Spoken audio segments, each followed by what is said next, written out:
ኤርትራ ሰራዊቷን ያጠናከረች ነው። ኤርትራ ጦሯን እንደገና ያጠናከረች ነው።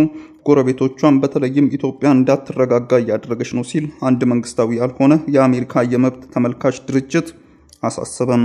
ሴንትሪ የተባለው ድርጅት በሳምንት መጀመሪያ ላይ ባወጣው ዘገባ በጎርጎሮሳውያን 2018 የጦር መሳሪያ ማዕቀብ የተነሳላት ኤርትራ ጦር ሰራዊቷን እንደገና እየገነባች መከላከያዋን ያጠናከረች ነው፣ ጎረቤቶቿም እንዳይረጋጉ ማድረጓን ቀጥላለች ብሏል። የኢትዮጵያና የኤርትራ መሪዎች በጎርጎሮሳውያን 2018 የሰላም ስምምነት ከተፈራረሙ በኋላ የተመድ በኤርትራ ላይ ጥሎት የነበረው የጦር መሳሪያ ሽያጭና ግዢ ማዕቀብን አንስቷል። የአሜሪካው ድርጅት ሁኔታውን ካልተለወጠም ኤርትራ በዚህ ድርጊቷ ትቀጥላለች ብሎ ይጠበቃል ሲልም አስጠንቅቋል። ስለ ዘገባው የፈረንሳይ ዜና አገልግሎት AFP አስተያየታቸውን የጠየቃቸው የኤርትራ ማስታወቂያ ሚኒስቴር የማነ ገብረ መስቀል የተፈበረከ ያሉትን ዘገባ የሌላውን ጥፋት በኤርትራ ላይ ያላከከ በማለት አጣጥሎታል። አቶ የማነ በአካባቢው የተከሰተውን አዲሱን ውጥረት ህገወጥ ያሉት ኢትዮጵያ ወደብና የባህር በር የማግኘት ፖሊሲዋን የማስተዋወቅ ውጤት ነው ብለዋል። ጦርነቶችን በፋይናንስ የሚደግፍና በሙስና የሚገኝ ገንዘብ ጉዳይ የሚከታተለው ዘሴንትሪ ኤርትራ የሶማሊያ ጂሃዲስቶችን ትደግፋለች በሚል በጎርጎሮሳውያን 2009 ማዕቀብ ተጥሎባት እንደነበረ አስታውሷል። ከዚሁ ጋር በትግራይ ጦርነት ወቅት ተፈጽሟል የተባሉ በደሎችንም ዘገባው ገምግሟል። የአባይ ግድብ ፕሮጀክት አፈጻጸም 98.9% ላይ መድረሱን የህዳሴ ግድብ ፕሮጀክት ማስተባበሪያ ጽፈት ቤት አስታወቀም። የጽፈት ቤቱ ዋና ዳይሬክተር ዶክተር አረጋዊ በርሄ እንደገለጹት ኢትዮጵያ የዘመናት ቁጭት የነበረው የአባይ ወንዝ ግድብ ከድህነት ለመውጣት ጉዞ ይጀምራል ብለዋል።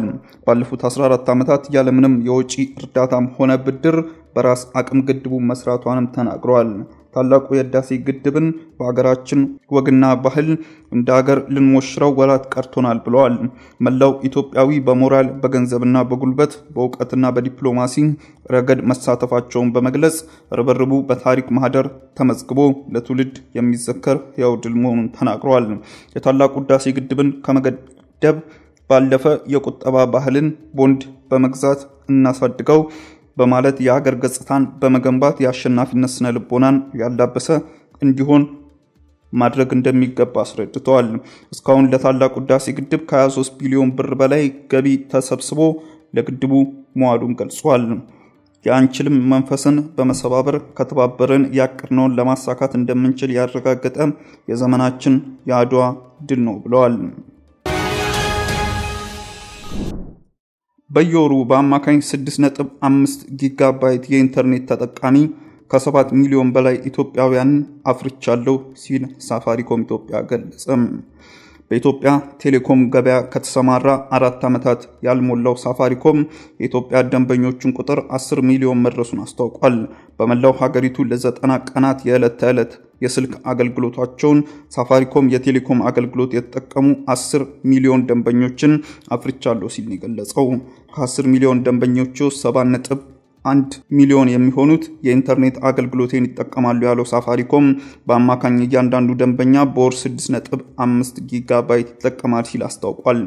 ሳፋሪኮም ኢትዮጵያ ባለፉት 4 ዓመታት ለሚጠጋው ጊዜ በአጠቃላይ 300 ቢሊዮን ብር ኢንቨስት ማድረጉን ጠቁሟል። ተቋሙ በኢትዮጵያ 150 ከተሞች እየተሰጠ የሚገኘውን የአራተኛው ትውልድ 4G የኢንተርኔት አገልግሎት በየቀኑ 31,000 አዳዲስ ደንበኞች እየተቀላቀሉ ነው ብለዋል። 10 ሚሊዮን ደንበኞች አሉን ማለት ከአሃዝ በላይ ነው። ይህ የሚያሳየው የኢትዮጵያና የኢትዮጵያውያን በእኛ ላይ ያላቸውን እምነት ነው ሲል የተቋሙ ዋና ስራ አስፈጻሚ ገልጸዋል። ውድ ተመልካቾቻችን በለታዊው የዛሬ ውሎ ፕሮግራማችን ይዘንላችሁ የቀረብናቸው ዋና መረጃዎች እነዚህ ነበሩ። ከፕሮግራሙ ጋር አብሬያችሁ ቆይታ ያደረኩት እኔ አብዲስ አደፋር ነበርኩ። ከሌሎች የኬሎ ሚዲያ ፕሮግራሞች ጋር መልካም ቆይታ